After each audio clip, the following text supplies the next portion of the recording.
Nah, kalau kita tahu bersama ya bahwa di bumi ini kita banyak sekali Tuhan. Gua belum searching, belum tahu siapa pemain-pemainnya, tapi menurut gua itu film recommended banget untuk kalian tonton juga.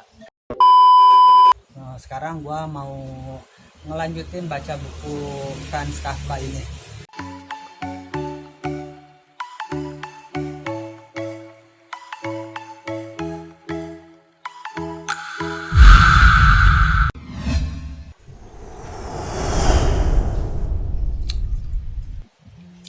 Halo pemirsa YouTube, kembali lagi bertemu lagi sama gua Rudi, mahasiswa tingkat akhir yang sedang menyelesaikan tugas akhirnya.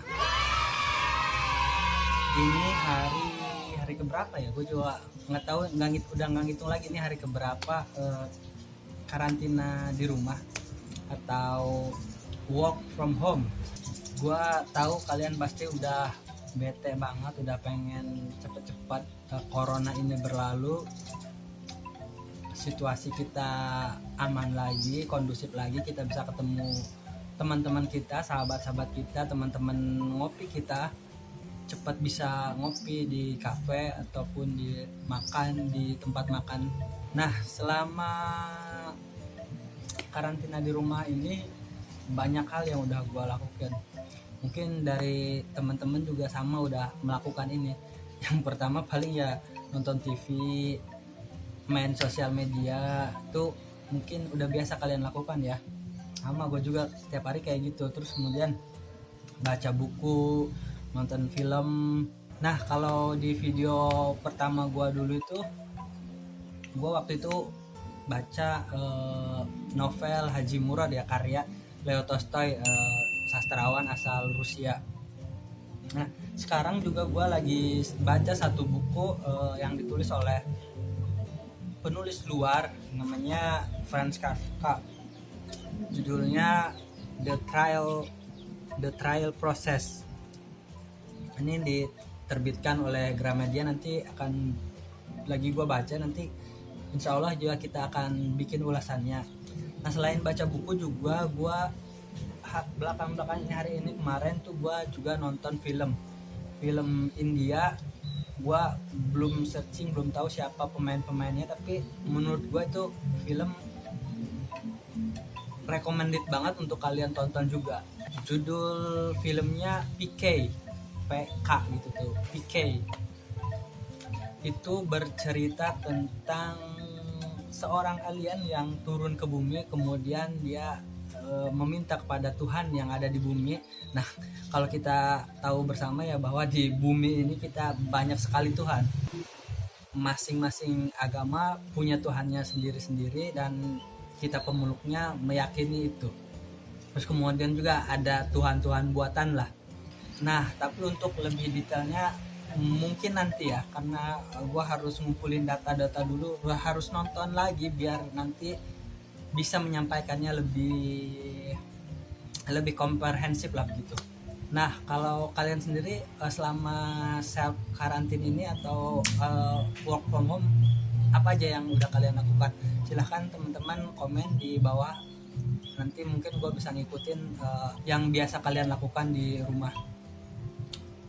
Gue harap teman-teman terus stay di rumah sampai keadaan benar-benar diinformasikan oleh pemerintah bahwa kita sudah aman, sudah kembali normal seperti biasa, dan kemana-mana pun kita nantinya jadi enak. Kenapa kemudian di rumah aja menjadi penting? Ya karena biar kedepannya kita menjadi lebih nyaman aja untuk berpergian.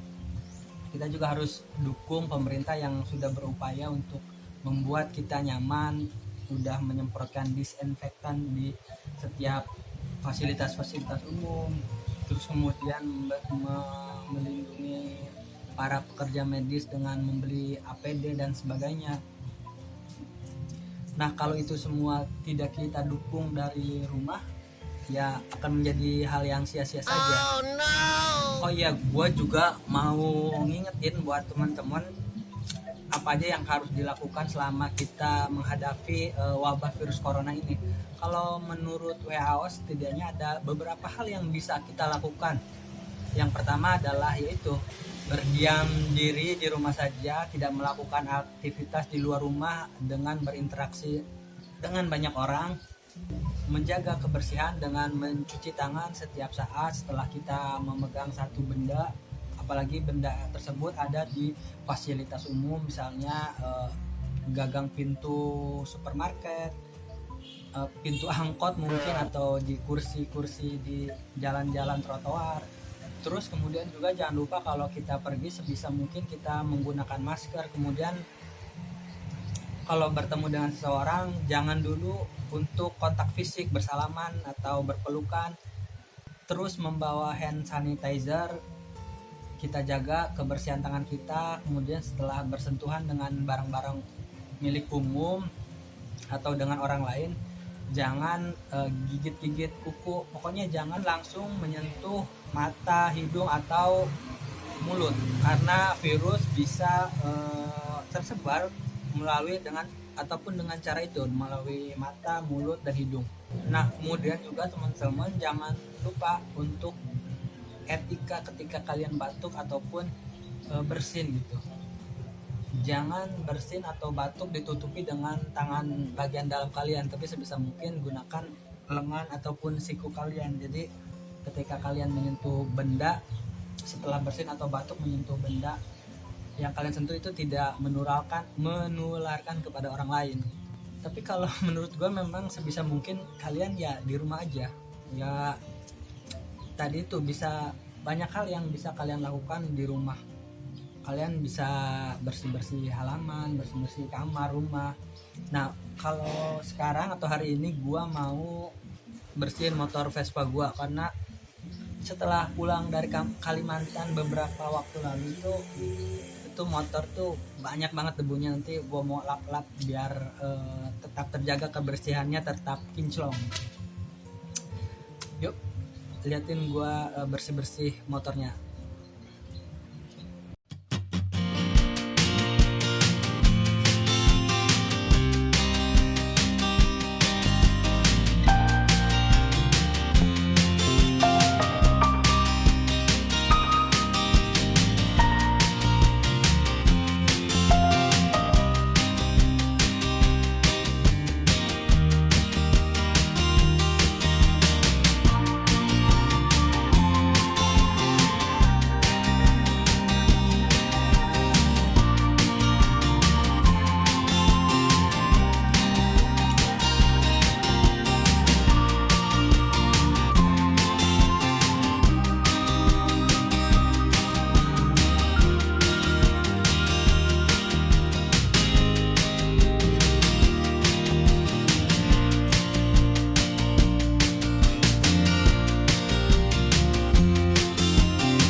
Tadi udah selesai bersih-bersih motornya, udah gua lapin, udah terhindar dari debu lah begitu, dan udah kincong lagi. Sekarang gua mau ngelanjutin baca buku Franz Kafka ini.